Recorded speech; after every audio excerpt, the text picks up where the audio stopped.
Talk Radio. You're in to all things music.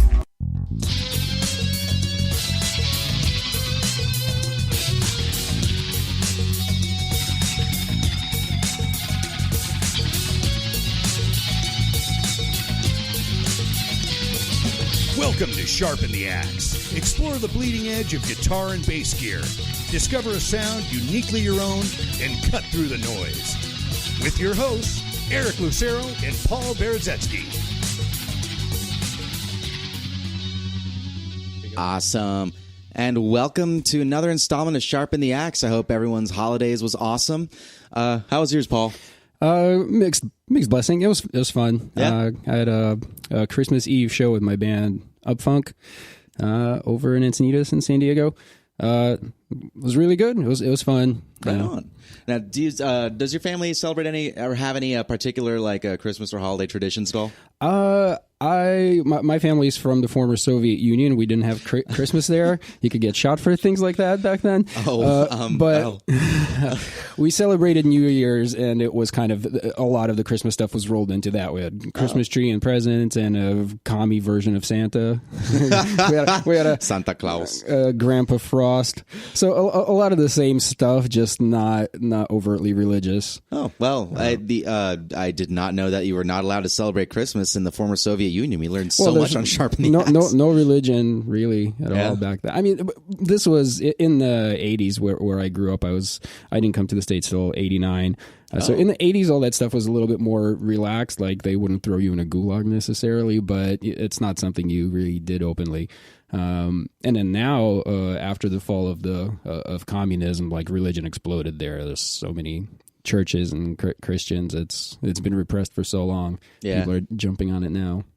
Yeah, I know the Russian Orthodox Church has a lot of power there, but at least you get to celebrate Christmas now. Yeah, I got my hat. Yeah, you are. You're Santa Paul over there. How was yours? It was good. I worked Christmas Eve, Christmas Day.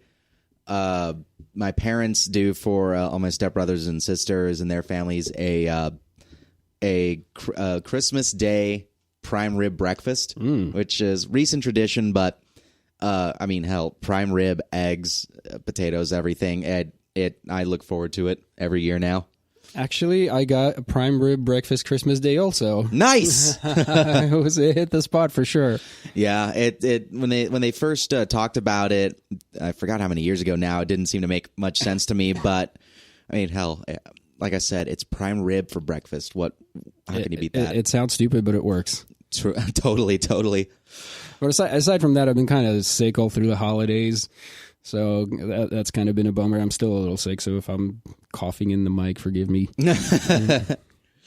And right before, I think on the 22nd or 23rd, I put out on Pitbull Audio, the blog there, a little last minute gift list for 7 or 8 under $100. And 7 or 8 under $50, and I mean, some of them have sold. Gift ideas, yeah, little stocking stuffers. And technically, we were supposed to do this show last week before leading into Christmas, but I was just in horrible shape then. Yeah. Paul was not feeling very well, so we're a day late, a buck short, but I'm still got my Santa hat on, hanging in there for the holidays. Shout out to anonymous girl on a plane. If you tuned in last episode when I was complaining about my hellish flight from Chicago. I didn't know it at the time, but that wasn't the half of it. The worst part about it is I was sitting next to this girl with some kind of a plague. She was coughing on me the whole time, and I've been fighting it for like 2 weeks, and I'm still nowhere near. Yeah, so. that flight has haunted you. It has. This is maybe it's like Lost. Maybe we crashed and this is just purgatory for me. I never got into that show. I wanted to, and then just... Oh, did I just spoil alert for you? Well, now I don't have to watch it, I guess, now that I know it's all about. You got the punchline. But yeah, totally. Although I'm not like, spoiler alerts don't really affect me because I still enjoy seeing the story unfold, even if I know what the ending is. And the lame thing about Lost is everybody pretty much figured out the punchline by like season 2 or 3, and then the producers pretended for like 6 more seasons that that's not what's going on, and they just kept convoluting things more and more, and then at the end it was what everyone figured out already anyway. Yeah, Dave was kind of just waiting like, okay, we get it, guys. Now just wrap it up already. Yeah, can't, making too much money. Yeah, hell, if you got a gig like that, why not? And if you don't have a lot of money, we have a bunch of pedals for you. Yeah, that's right. I brought mostly pedals and all some sort of noise generating devices. Although on that list, I did have other stuff on there like a buffer. Well, actually, I did bring the buffer today, but like cables from Rattlesnake, who is a new addition to the roster of Pitbull Audio. They are made in. Oh crap. I'm sorry, Hank, from Rattlesnake Cables. I think it's Montana, but they're American-made, high-quality cables. We have a dealer version, which is in like a dirty tweed sort of color on the jacketing, 15 feet for $60. That is an awesome product. But today I brought more of the stuff that you can hear, since this is mostly a audio streaming show, although we do have the video. I have, to start off with on this half, we have the Boss SD1 Super Overdrive, which retails for $49. The Joyo JF37 Analog Chorus, which we sell for $41.99. And last in line here is the BJF Buffer Split from One Control, which is $76, which is a really awesome utility device. But let's start off with the Boss here. So a lot of people actually start with the Boss SD1. Kind of a pretty standard. Yeah. It's always this or the DS1 or the what's the black and orange, the HM, the heavy metal. That tends to be people's first. But, most of our listeners will probably be familiar with this. I have the drive and tone set at noon. Yeah, let's turn her on.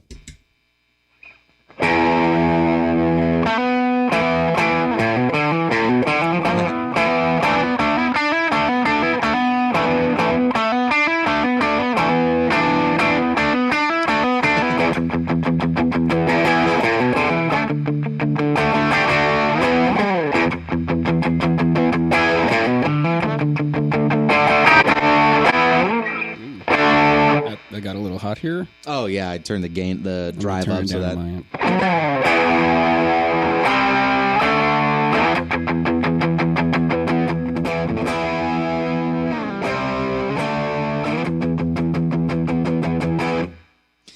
Yeah, I mean it's a good old school overdrive. And this one especially, like you got a niece, nephew, brother-in-law, whatever, that plays guitar, or especially if they're starting out. Yeah, $49. Nice bluesy tone, especially if you drive the tone back.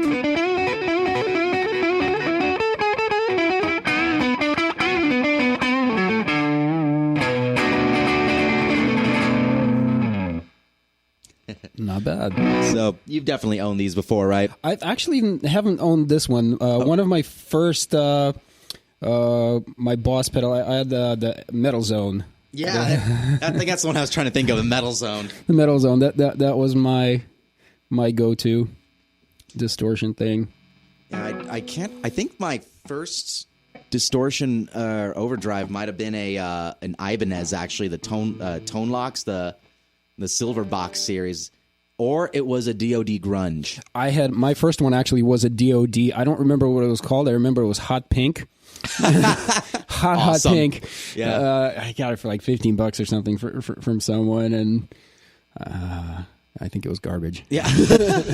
What's funny is a lot of those old DoDs and are like collectibles now. They are. Maybe not. Maybe it was good. Maybe the rest. I mean, the rest of my gear was garbage for sure. Yeah. And I was a garbage. Well, come on. Well, yeah, everyone's starting out. Yeah. It's funny though, seeing a lot of those old school starters, or the old DoDs, for example, the Meat Box, which was a sub octave. They reissued it now, but I think the original one was like going for upwards of like, I think almost $200 or $300, maybe more sometimes. Or the Gonculator, which again they reissued, but that was going for a pretty penny too. Although I don't quite think you're ever going to see a SD1, a Boss at that price ever. Let's turn her up though. I like it when it's nice and bright.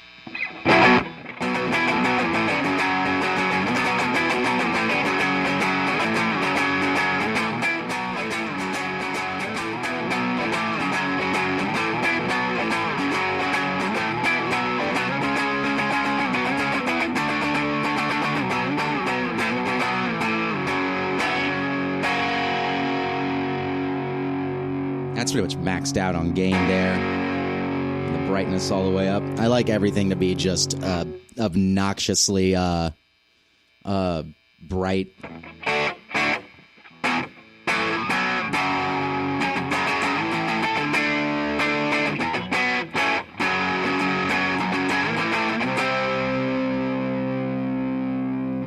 But yeah, a $49 stocking stuffer, not a bad plan at all.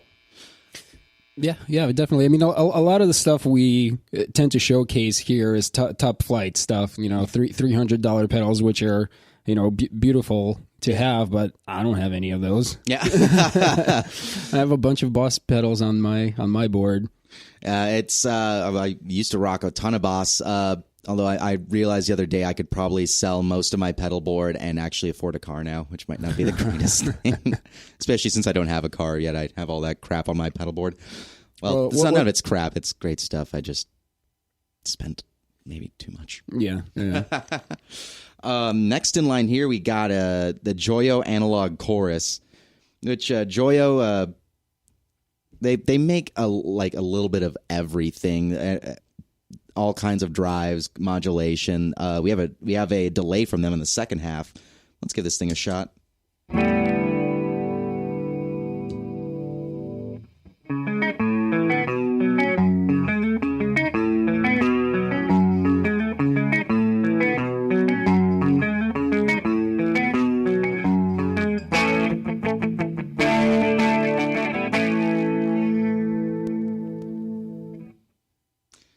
I forgot how the chorus of that goes right in the middle of playing it, but I mean, it's definitely not bad at all. It does the trick. It does exactly what you want to do, which is that old school 80s chorus sound.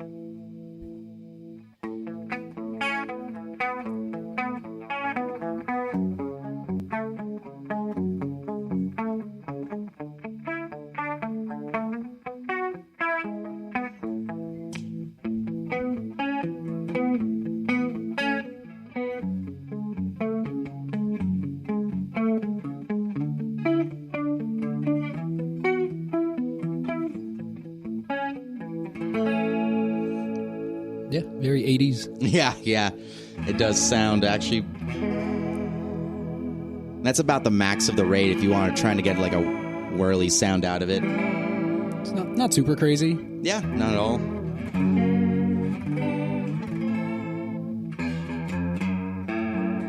There we go, Wig.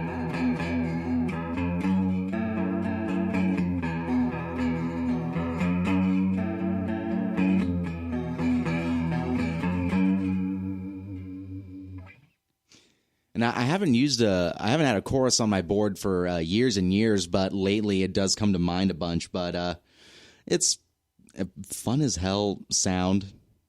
And this one right here, I think we sell for $41.99. Nice. So again, another easy stocking stuffer, another great starter modulation for some beginner. And especially, or not even necessarily beginner. Like you're in a cover band, you're going to use a chorus for maybe a couple of songs. You don't want to spend, $250 on a chorus pedal necessarily for that, but just throw in there, get the point across. Exactly. You're done. Yeah, and I mean, of course, all kinds of companies build amazing choruses. Earthquaker does, of course. Wampler. Well, does Wampler? I think they do. Or Walrus Audio has the Julia now, which is another popular one, but you are spending like $150 or more at least with any of those. Yeah. So this is a great, easy go-to option, especially if you don't need anything specific, like one that can also go into a faster rate and become a sort of univibe sort of character. Mm-hmm. Yeah, it's a great little go-to. It doesn't sound too bad at all. Yeah, not bad. And always you can pair it up with a super overdrive and get really 80s on it.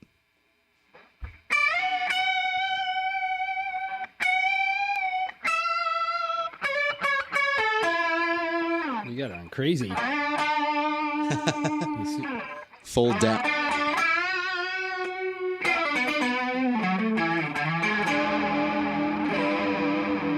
You play something. I can't think of nothing.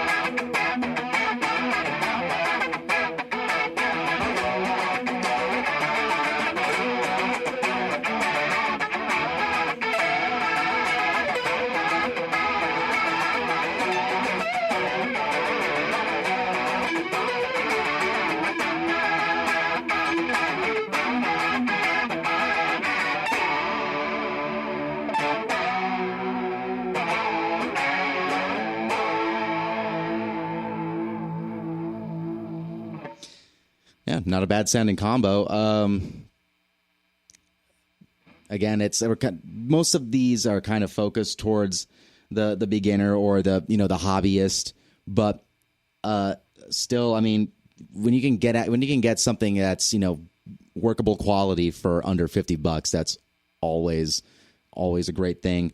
And then there's a lot of people out there modify pedals now, so you could start with this kind of like a base level $50 or whatever, and at some point, if you want to tweak it out, there's plenty of people that mod them. They swap out the components for a higher grade or vintage even. Yeah, and Keeley used to do that. He used to do that with a lot of Boss pedals. And he kind of gave rise to a whole bunch of other people to do the same thing. I know there's a guy local here in San Diego, shout out to Greg, that's modified a couple of my pedals, including an old DOD. Oh yeah, nice. He loves them. He's got a ton of old DOD stuff that he collects, and rad, nice, and puts in high grade components.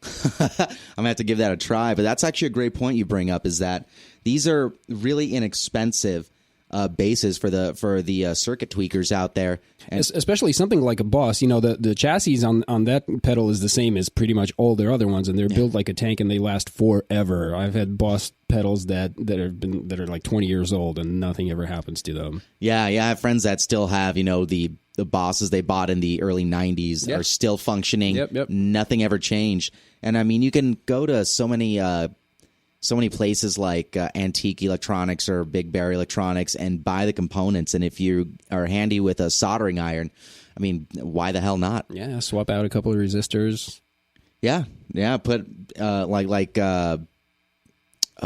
crap, came to mind. But like a lot of people used to modify the Boss blues driver. Blues driver. Yeah. I got a Keeley modded one. Oh, that's right. Yeah, I still use it. It's awesome pedal. Yeah. No, there was a lot of there's some bassists I know who have modded to just be more responsive to the low frequencies, so it's easy to do. Let's go to the third one in line here. This is a company called One Control, and this is the BJF buffer split. This one, it's not exactly a very audible change to your sound, but a buffer does help out when you have long cable runs or a ton of pedals on your board that each bit of circuitry takes away a little bit of the high end.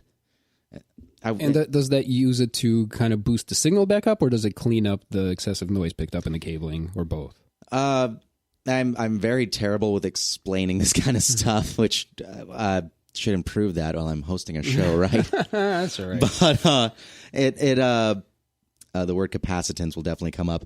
But what's going in, it keeps the same strength going out, so you don't have signal loss and high end loss. Excuse me. So you have it at the end of your effects chain right now. Is that where it's supposed to go, or?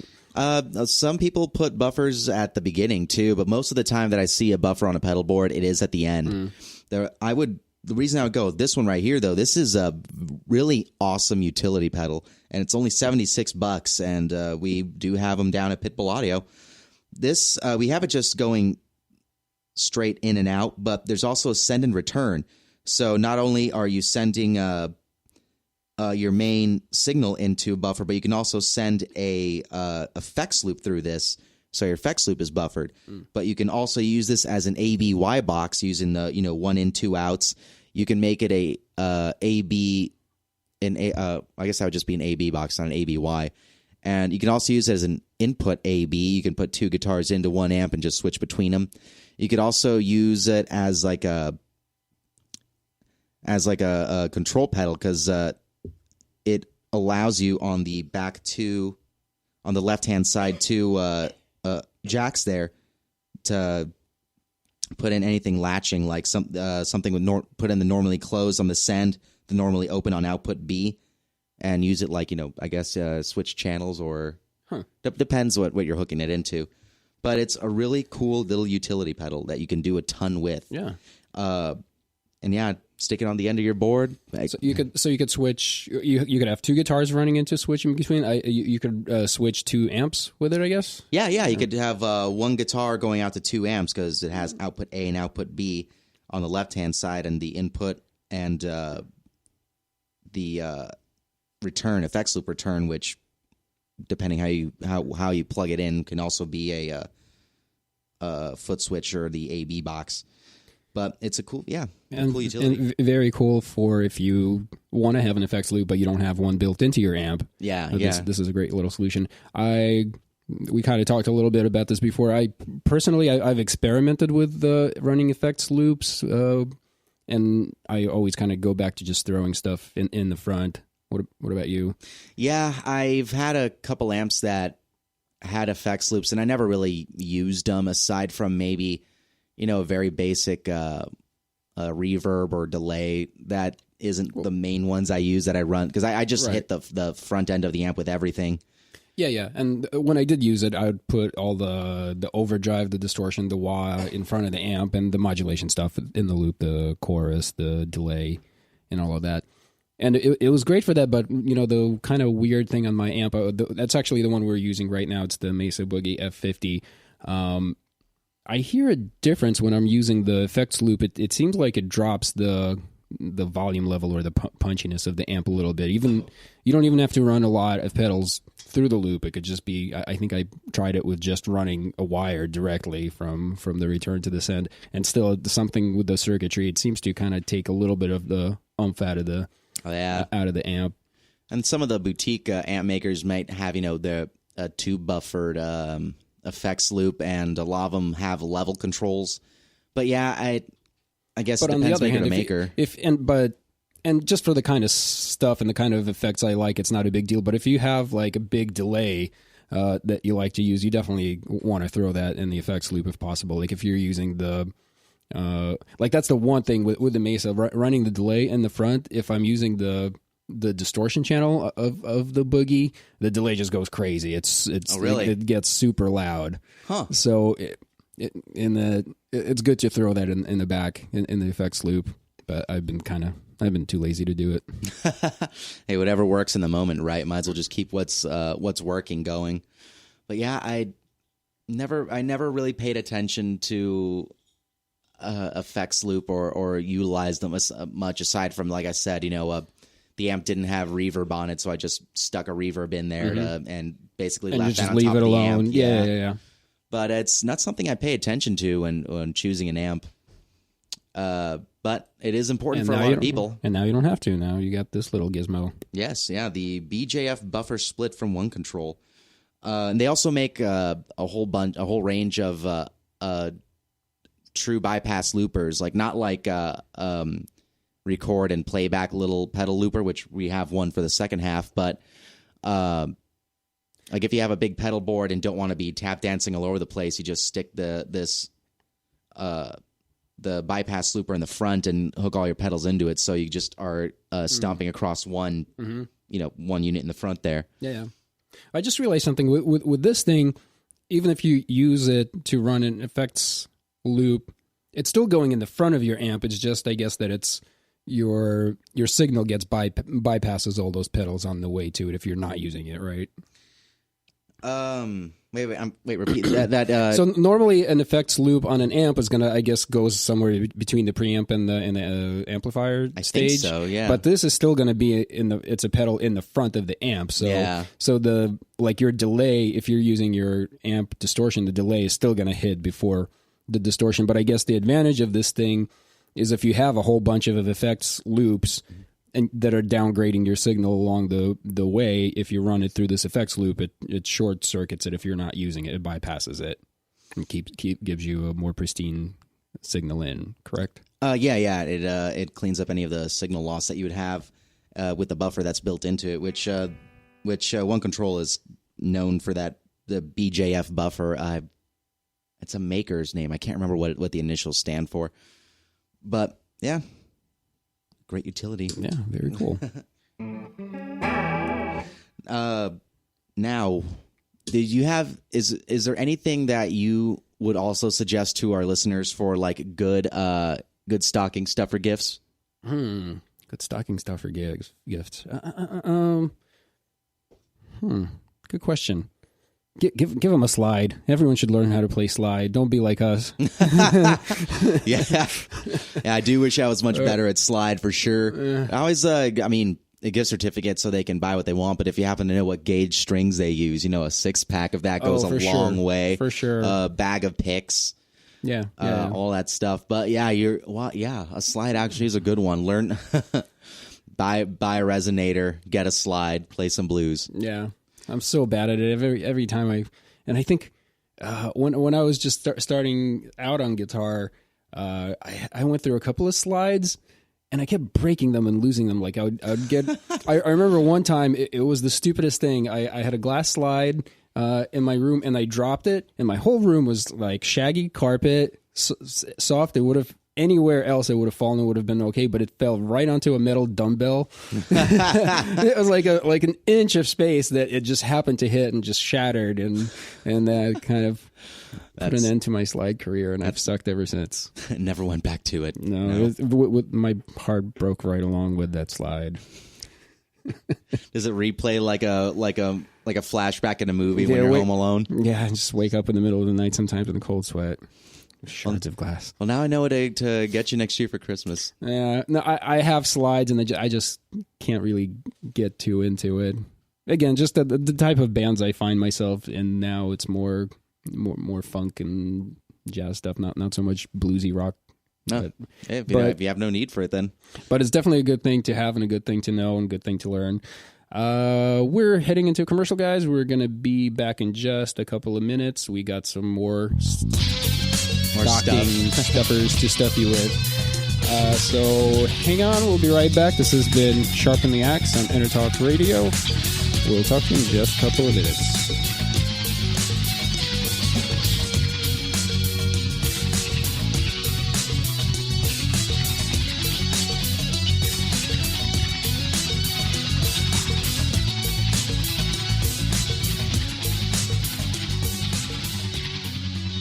Are you serious about your music? Are you ready to run with the big dogs? The experts at Pitbull Audio have the gear to get you into the game. From leading manufacturers like Mesa Boogie, Fender, Pioneer, and American Audio. To sound your best, you need the best. Pitbull Audio can deliver in rehearsal, on stage, and into the big time.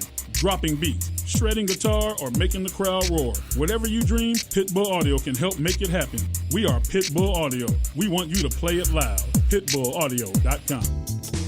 This is Jackie Bertoni from Jackie's Groove. Come join me weekly on my journey through the music business as I take you behind the velvet rope, interviewing industry notables such as Al Di Meola, Michael McDonald, and Al Jarreau, to name but a few. Listen to their stories on being in the studios recording #1 hits and onto the stages throughout the globe. Allow me to be your music historian. You can hear me live every Monday at 2 p.m. and every Wednesday at 12 noon Pacific Standard Time or 24/7 on jackiesgroove.com. Ready to get your groove on? Hi, I'm Tim Dolbear, the host of Sound Experience on EnterTalk Radio.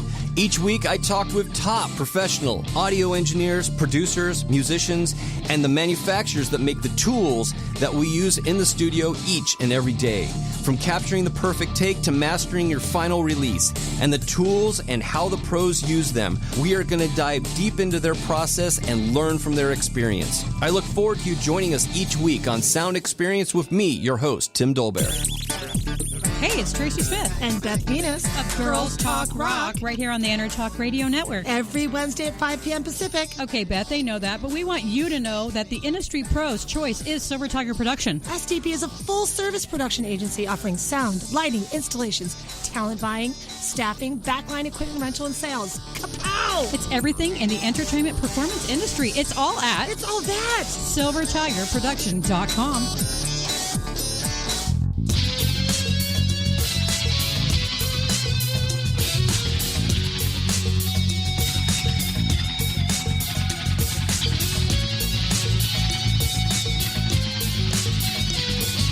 Welcome to Sharpen the Axe. Explore the bleeding edge of guitar and bass gear.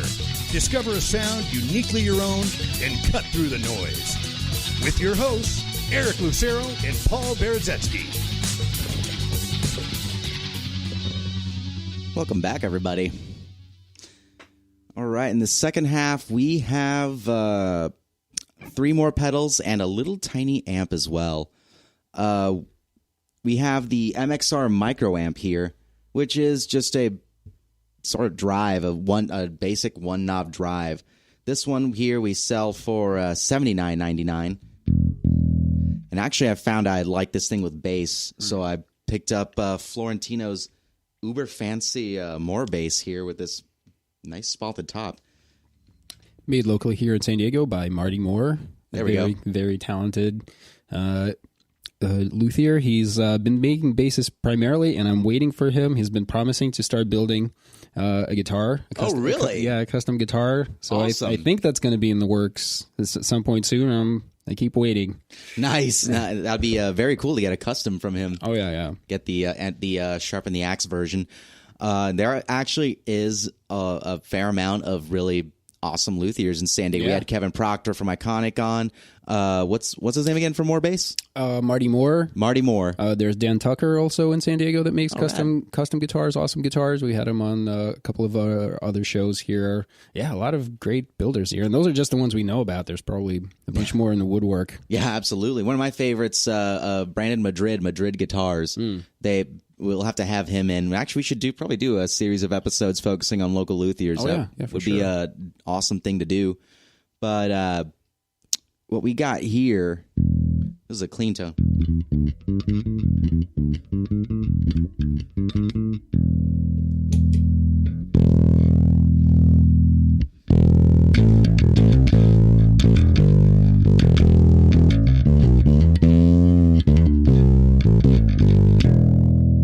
Now, I'm hearing the clean sound. Is that just getting picked up on the mic?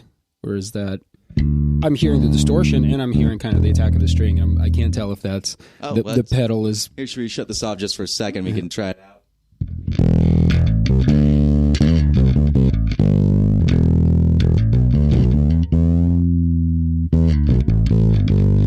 I think I'm hearing a little bit of both. I'm hearing like the clean... you can turn your mic back on. I was wanting to start that's talking cool. about it. I hear the overdriven, but I'm also hearing like the attack on the strings. Yeah, so you get a little bit of dirt on the higher end of it, but you still maintain that the punchiness, that low and clarity. Yeah, very cool. I mean, most of the say the modern boutique bass pedals tend to have a blend on them on the drive ones, right. So they can go between. But I always thought this was pretty cool that it just has that natural tone, and without having to be a heavier distortion or sort of doom sounding sort of thing. I'm not sure if I could figure out all those controls though. That looks complicated as hell. It's so complex. MXR, why did you baffle us with this? They actually do make a like deluxe version of this. I forgot what it's actually called. That has a little bit of EQ control over it, but I mean it's such an awesome, simple, kind of like the chorus we had on the previous section. Mm-hmm. It has one job and it does it pretty damn well.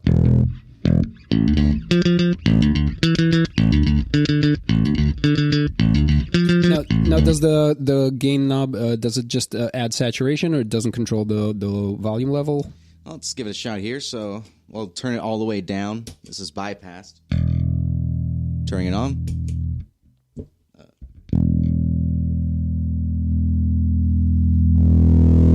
So I guess a little bit. Yeah, a little bit. On the high end, you do get... Whoa.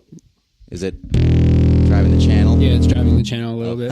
Turn it down. But on the top end here, maybe the last like 3/4, it does get much heavier. Yeah.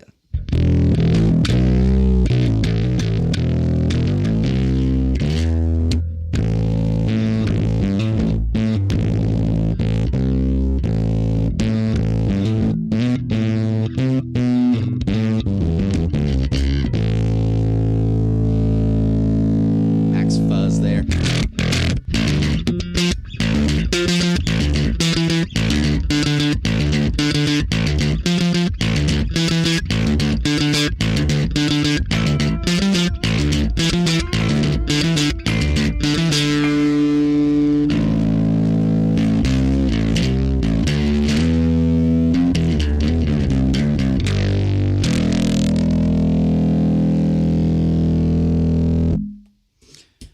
But yeah, for $79.99 for a guitarist or a bassist, it's another great, cool gift for them. Very cool. I guess we can't really hook it up to a guitar right now to see, but I'll be curious to check it out later. Yeah, maybe after we do the other devices we have here, I'll just put it quickly in between.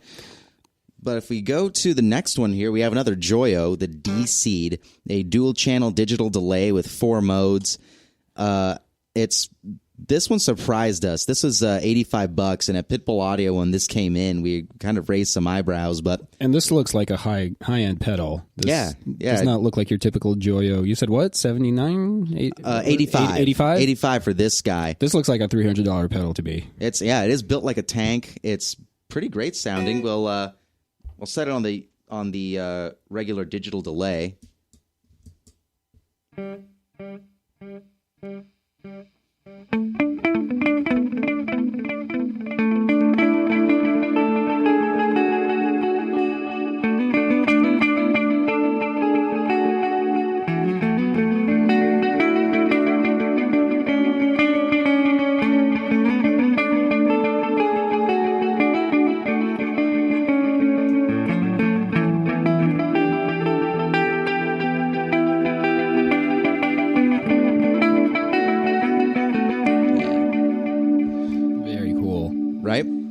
What's neat about this is it actually does have tap tempo. You have to hit both switches at the same time in the tempo you're going for, and then you hit bypass the right hand side switch to get out of it. So it is, yeah. Oh, hold on, let me.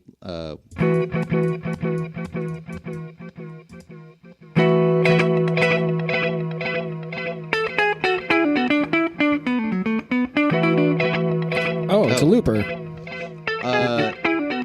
It's not supposed to be, but it is now. I'm not playing that. I might just have made it do a cool little error. That's awesome. Did you just discover another function of this thing? Until I killed it there anyway.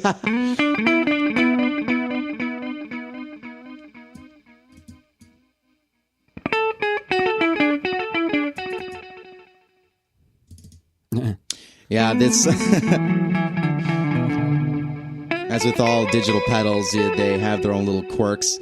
Let's try in mode 2, the analog.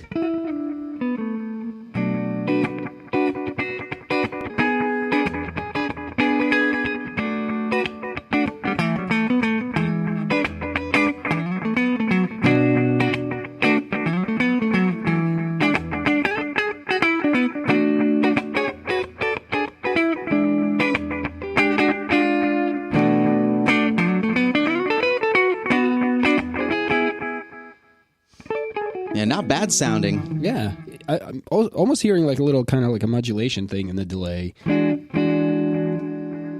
Well, it's that analog. Like the first one we like had a is tape digital kind of thing. Yeah. So the analog is much like a tape delay.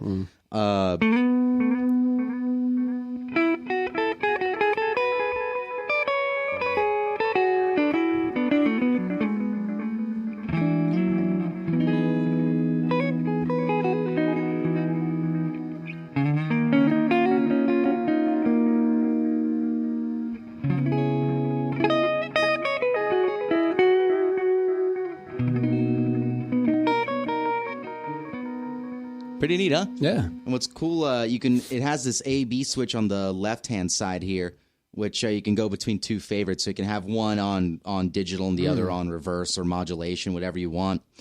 And also has, I should mention, an external foot switch, so you can go between the two either the two modes, the A/B or I don't think it's for maybe it is for tap tempo as well, but I know it does definitely go between the A/B.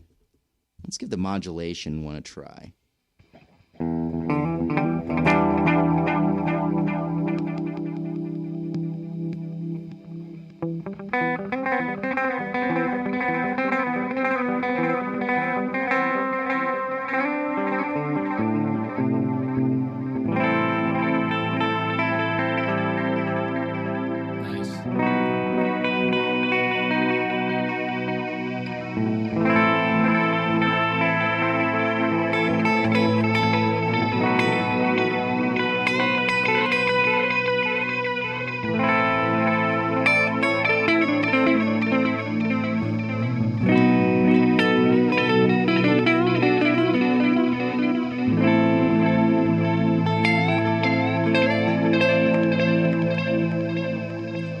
Pretty cool. This one does have modulation in it, like a chorus going through it, and really popular these days. But when you do the long feedback with it, you kind of get some cool effects out of it, like because of that modulation.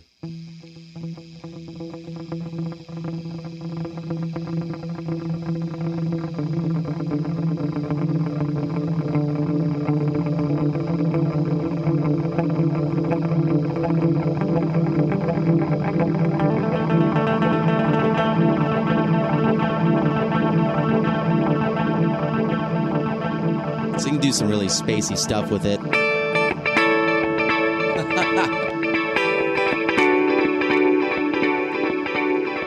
It always comes back to David Gilmour with us. I have a problem. I may need help.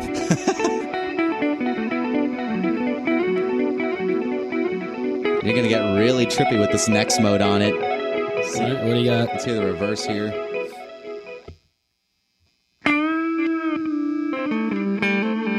Nice.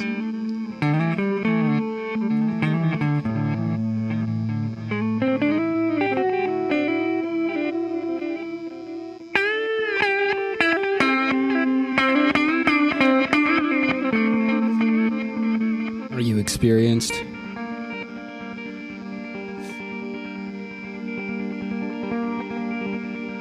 That's cool.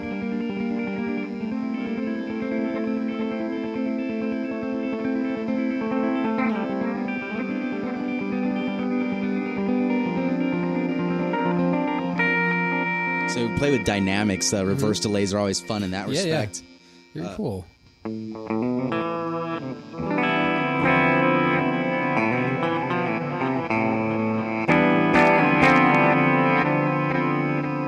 There's one way that I always test any delay out, and that is seeing how it oscillates when you put it into its max feedback, so it just keeps repeating and switch with time.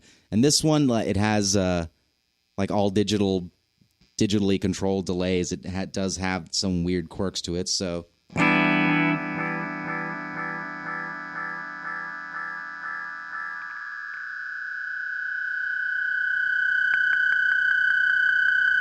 Usually, when you go down, when you shorten the time and it starts oscillating like that, when you draw the time back, it'll slow it down. It sounds like you're bending time, but it doesn't with this one. But was it? I forgot which one. I think it was with the modulation. I got some oddities out of it.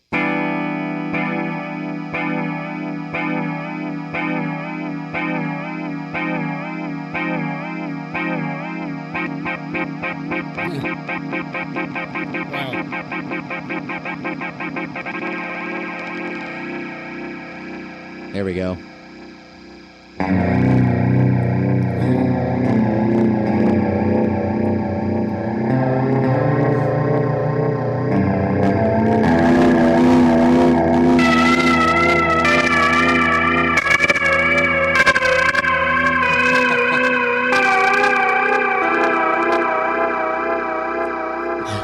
Right? Yeah. Yeah, So that's, again, you can do some back to- freaky stuff with this thing. Right? Yeah.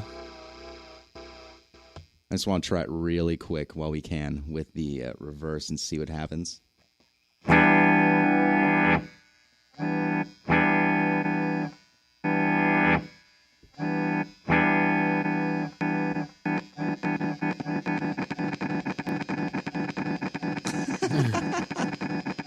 Too much fun. But yeah, I mean, that is a awesome delay option for $85. Four modes. For sure. You can go between A, B, channel A, channel B on it, so you have two favorites down at a moment's notice. And it's not huge. It's well built and compact. So yeah, if you're willing to spend still under $100, willing to buy something a little extra special for that guitarist or bassist in your life who's been trying so hard all year. Yeah. But he's just not that talented, so he needs to hide behind a lot of effects and trippy things. That's what a lot of people say about me. That seems so familiar. Now, next in line, we have a great beginner's looper from Electro Harmonix, the 360. This has 11 memory slots for I think it's 360 seconds across all of them. So not 360 seconds in slot 1 and 2, but 360 seconds to divide however you want. So here, how about I'll switch this while you lay something down on 3, 2, 1.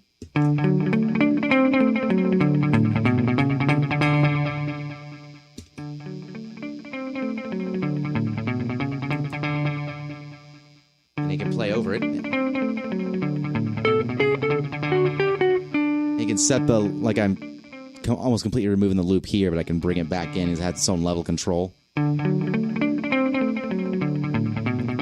I think we can overdub with this, too. Something else. Sure.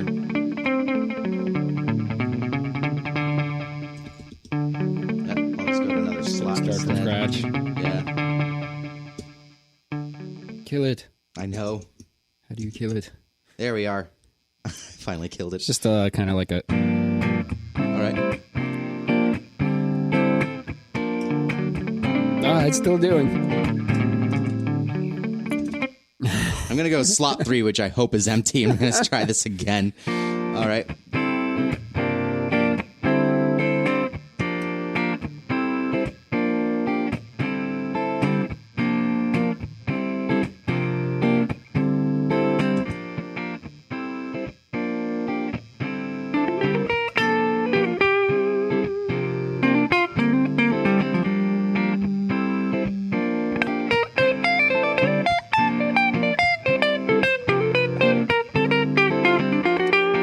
Let's dub something over that.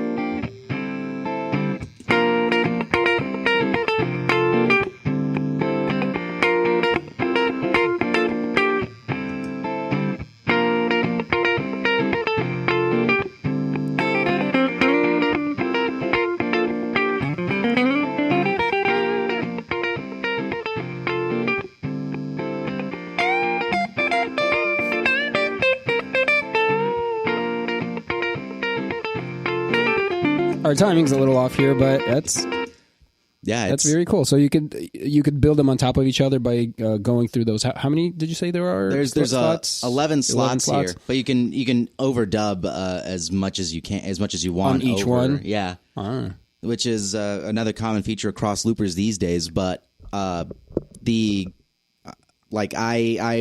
really mess with loopers too much until recently. I wrote a review on the Pitbull Audio blog you can read and got the TC Electronics Ditto X4, which is a feature-packed one, and has a dedicated stop button, which I like about it, so I can actually get it to turn them off when I need to. But for someone who's just wanting to get into the looping world, a 360 is a great option, and despite my fumbling with it, as you heard a little bit ago, is pretty damn easy to use. Yeah.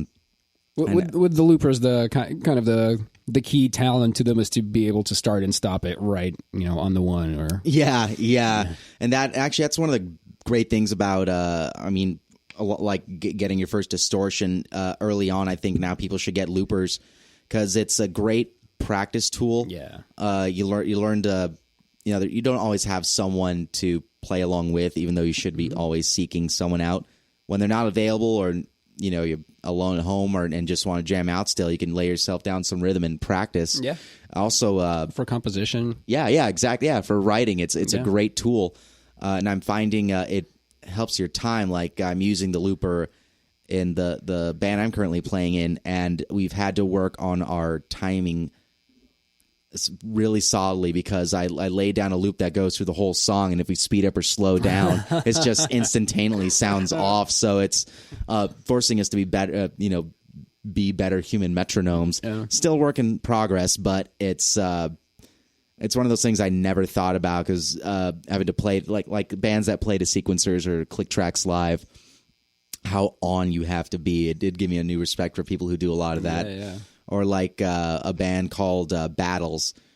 The guitarist loops, overdubs, and I think he manipulates the loops in various ways while still playing over them live. And after messing around with loopers and learning how to play along with them, like, okay, wow, my timing sucks. And I gave me more respect for bands like Battles or L1011 that really utilize them.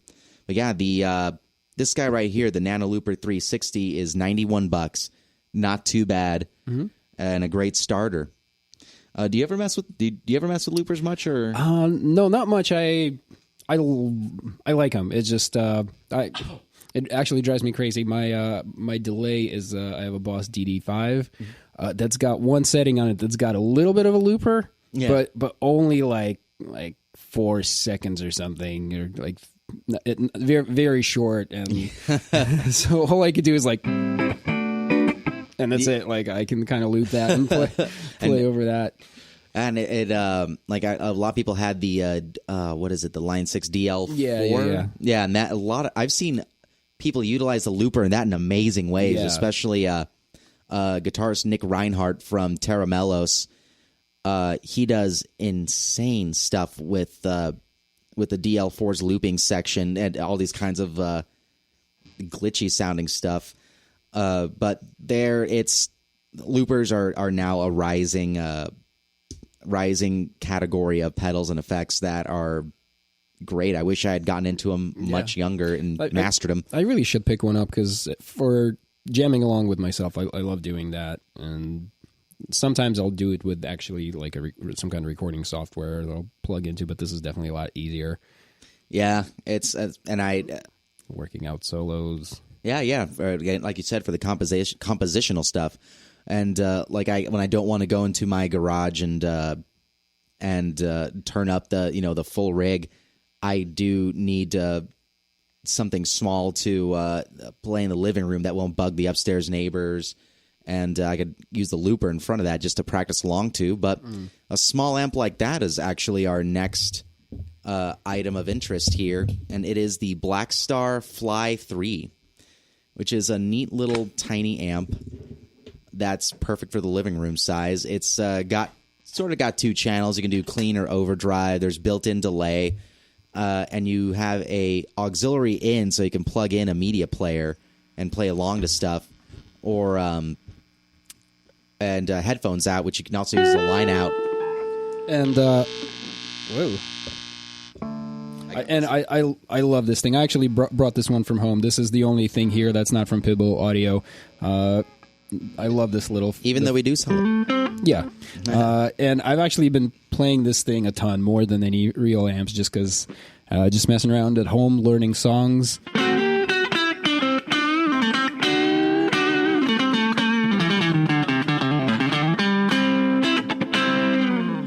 Like that's got awesome tone. That's running on what, like 5 or 6 double A's, I think. Yeah. Something like that. And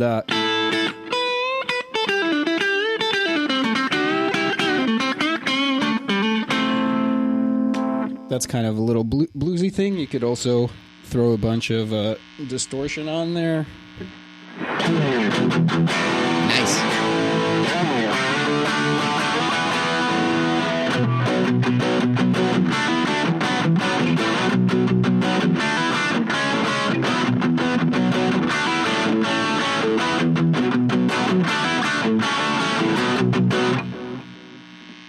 Which is cool, but I really love just kind of the bluesy, a little bit of dirt.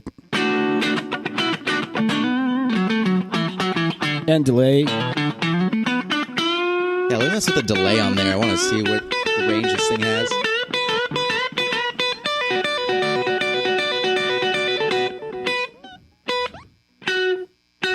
So yeah, you could be like a kind of give it like a little bit of a just a slap back if you go back to the. Yeah.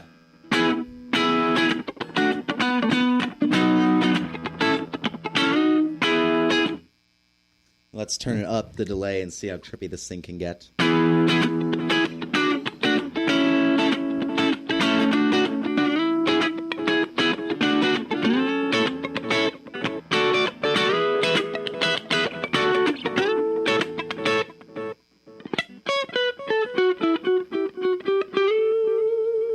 Very cool.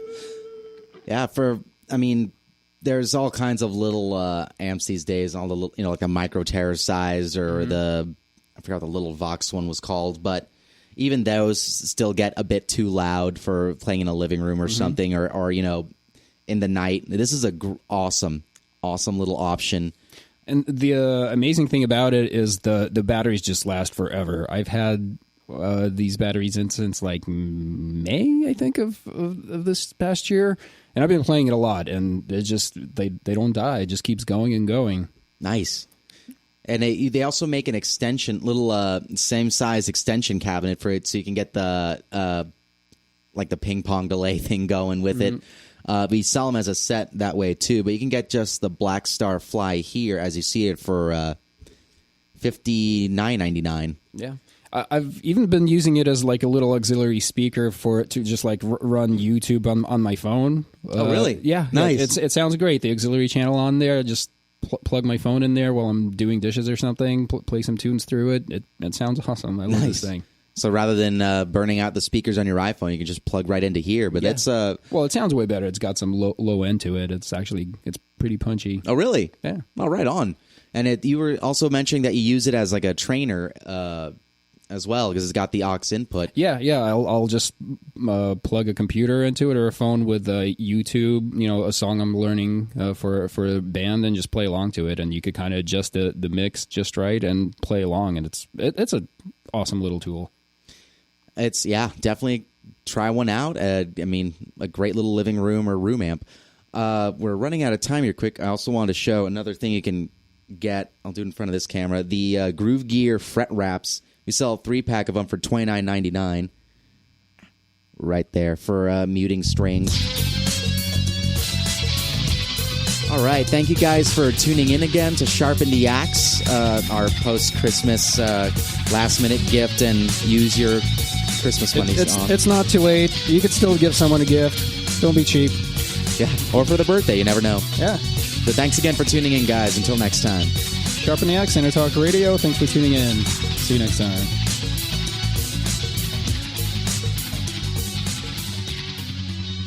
You know what's all around you every waking moment of your life?